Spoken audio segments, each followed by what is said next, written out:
Global skill development mission में आपका स्वागत है।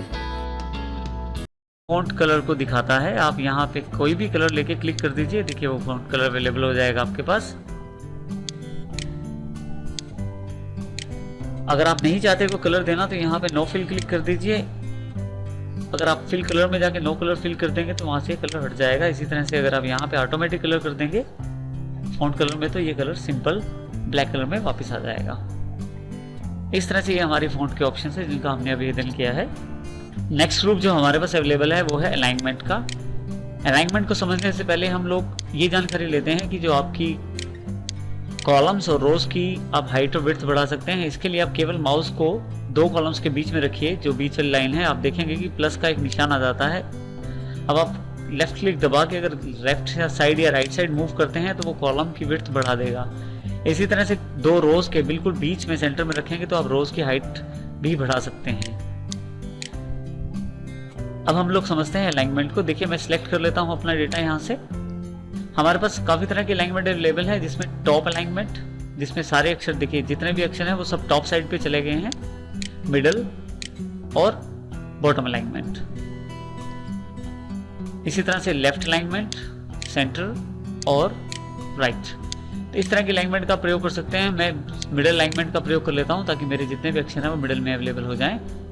इसके अलावा मैं टेक्स्ट की ओरिएंटेशन भी सेट कर सकता हूं। मुझे जैसे मान लीजिए इस फर्स्ट रो है, इसकी ओरिएंटेशन सेट करनी है तो इसके लिए मैं टेक्स्ट ओरिएंटेशन पे जाऊंगा। देखिए डिफरेंट टाइप के मेरे पास ऑप्शंस अवेलेबल हैं। मान लीजिए मैं एंगल काउंटर क्लॉकवाइज करना चाहता हूं तो जैसे ही क्लिक करूंगा तो जितना भी टेक्स्ट मेरा सिलेक्टेड था वो एंगल काउंटर क्लॉकवाइज अवेलेबल हो गया है। आप चाहें तो वर्टिकल टेक्स्ट, चाहें तो इसमें विभिन्न तरह के टेक्स्ट के स्टाइल अवेलेबल हैं, उनका प्रयोग कर सकते हैं। कंट्रोल Z करके हम पहले इसे अपने टेबल को फिर से उसी पोजीशन में ले आते हैं जो पोजीशन हमारे पास अवेलेबल थी। अलाइनमेंट जो ग्रुप है उसमें नेक्स्ट कमांड जो हमारे पास अवेलेबल है वो है डिक्रीज इंडेंट और इंक्रीज इंडेंट। सबसे पहले मैं अपने डेटा को सिलेक्ट कर लेता हूं।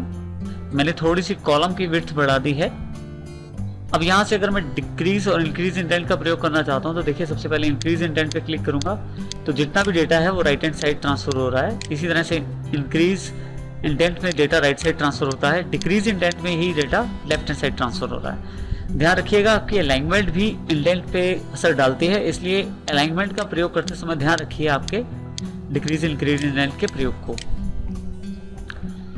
अलाइनमेंट जो ग्रुप है उसमें नेक्स्ट कमांड हमारे पास रैप टेक्स्ट की है। रैप टेक्स्ट का अर्थ है कि अगर एक लाइन में या एक सेल में आपका डेटा पूरा नहीं आ रहा तो क्या वो उसे दूसरे लाइन में ट्रांसफर करे या उसे कुछ नीचे की तरफ ट्रांसफर करे। सबसे पहले हम एक लाइन लिख के देखना चाहते हैं वो क्या कर रहा है बाय डिफॉल्ट।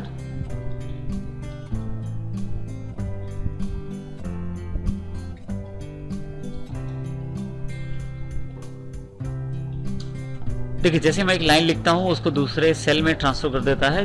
जो लाइन मैंने लिखी है उसके लिए वो दो सेल्स को इकट्ठा करके एक सेल्स में ट्रांसफर करता है, और जो लाइन है अगर वो एक सेल में पूरी नहीं आ रही तो उसे दूसरे सेल में ट्रांसफर कर देता है।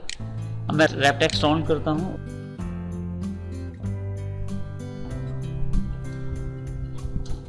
देखिए दूसरी बार उसने दूसरे सेल में ना ट्रांसफर करके नीचे की तरफ ट्रांसफर कर दी है।